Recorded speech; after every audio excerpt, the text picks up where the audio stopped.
Hello അസ്സലാമു അലൈക്കും welcome back. അപ്പോൾ ഇന്നത്തെ പച്ചരി കൊണ്ട് വളരെ എളുപ്പത്തിൽ തന്നെ റെഡിയാക്കി എടുക്കാൻ പറ്റുന്ന ഒരു ബ്രേക്ക്ഫാസ്റ്റിൻ്റെ റെസിപ്പിയാണ് കേട്ടോ നിങ്ങളായിട്ട് ഷെയർ ആക്കുന്നത്. അപ്പോൾ വീഡിയോ എല്ലാവരും ഒഴിനായിട്ടൊന്ന് കണ്ടിട്ട് ഇഷ്ടമാവുന്നുണ്ടെങ്കിൽ ഒന്ന് ലൈക്ക് ചെയ്യുക, പുതിയ വ്യൂസ് ഉണ്ടെങ്കിൽ ഒന്ന് സബ്സ്ക്രൈബ് ചെയ്തിട്ട് സപ്പോർട്ട് ചെയ്യുക. ഞാനിപ്പോൾ തലേ ദിവസം രാത്രി കുതിർത്ത് വെച്ചിട്ടുള്ള പച്ചരി കേട്ടോ. തലേ ദിവസം തന്നെ കുതിർത്ത് വെക്കണമെന്നൊന്നുമില്ല. നമ്മളിപ്പം രാത്രികത്തേക്കൊക്കെയാണ് റെഡിയാക്കുന്നത് വെച്ചാൽ ഒരു ഉച്ച സമയത്തൊക്കെ കുതിർത്ത് വെച്ചാലും മതി കേട്ടോ. എന്നിട്ട് അതൊന്ന് അരച്ചെടുക്കാൻ വേണ്ടിയിട്ട് നോക്കുക. ഇതിലേക്ക് ഒരു 5-6 ചെറിയുള്ളി ചേർത്തെടുക്കുന്നുണ്ട് കേട്ടോ. ഇനിയിപ്പോൾ തേങ്ങ ചേർക്കുന്നുണ്ട്. തേങ്ങയും ഒരുപാട് അളവിലൊന്നുമില്ല കേട്ടോ, കുറഞ്ഞ അളവിൽ അങ്ങനെ ചേർത്തെടുക്കുന്നുണ്ട്.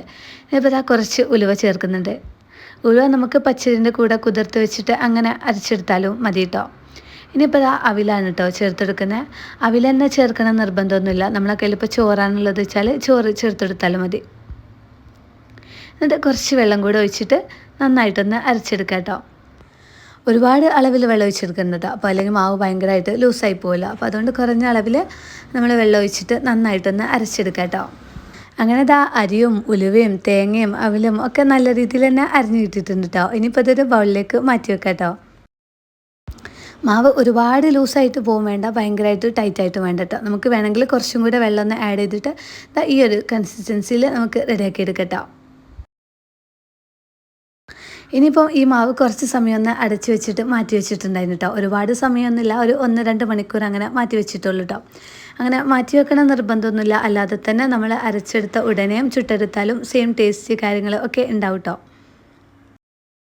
ഇനിയിപ്പം ഇതിലേക്ക് ഉപ്പ് ചേർത്തിട്ട് നന്നായിട്ടൊന്ന് മിക്സാക്കി എടുക്കുക. നമ്മൾ വെള്ളപ്പൊക്കെ ഉണ്ടാക്കുന്ന ആ ഒരു പാനിലാട്ടോ നമ്മളിത് ചുട്ടെടുക്കുന്നത്. ഇനിയിപ്പോൾ ഓരോന്നോരോന്നായിട്ട് അങ്ങനെ ചുട്ടെടുക്കാം കേട്ടോ. നമ്മളിപ്പോൾ സാധാ മസാല ദോശയൊക്കെ ഉണ്ടാക്കുന്ന ആ ഒരു പാനിലും നമുക്കിത് റെഡിയാക്കി എടുക്കാൻ പറ്റും കേട്ടോ. ഷേപ്പിൽ ചെറിയ മാറ്റങ്ങളുണ്ടെങ്കിലും നമുക്ക് ഇതേ ടേസ്റ്റിലൊക്കെ റെഡിയാക്കി എടുക്കാൻ വേണ്ടിയിട്ട് പറ്റും. ഇനിയിപ്പോൾ അതിൻ്റെ മുകളിലായിട്ട് കുറച്ച് ക്യാരറ്റ് ഇങ്ങനെ വിതറി കൊടുക്കുന്നുണ്ട് കേട്ടോ. ഇനി അല്ലെങ്കിൽ വേറെ എന്തെങ്കിലുമൊക്കെ ഉണ്ടെങ്കിൽ അതും അങ്ങനെ ഇട്ടെടുക്കുക. ഇപ്പം മുരിങ്ങയില അങ്ങനെ എന്തെങ്കിലുമൊക്കെ വേണമെങ്കിൽ ഇട്ടെടുക്കുക കേട്ടോ. അപ്പോൾ കാണാനും നല്ല ഭംഗിയുണ്ടാവുമല്ലോ, പച്ചയും ഓറഞ്ചും ഒക്കെ ഇങ്ങനെ മിക്സായിട്ട് വരുമ്പോൾ. ഇപ്പോൾ അടച്ചു വെച്ചിട്ട് കുറച്ച് സമയം ഒന്ന് വേവിച്ചെടുക്കുക.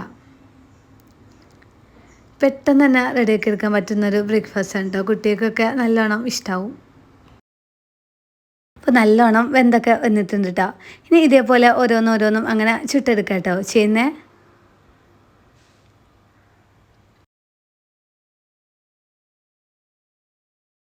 അങ്ങനെ ഓരോന്നും വേഗത്തിൽ തന്നെ ചുട്ടെടുത്തിട്ടുണ്ട് കേട്ടോ.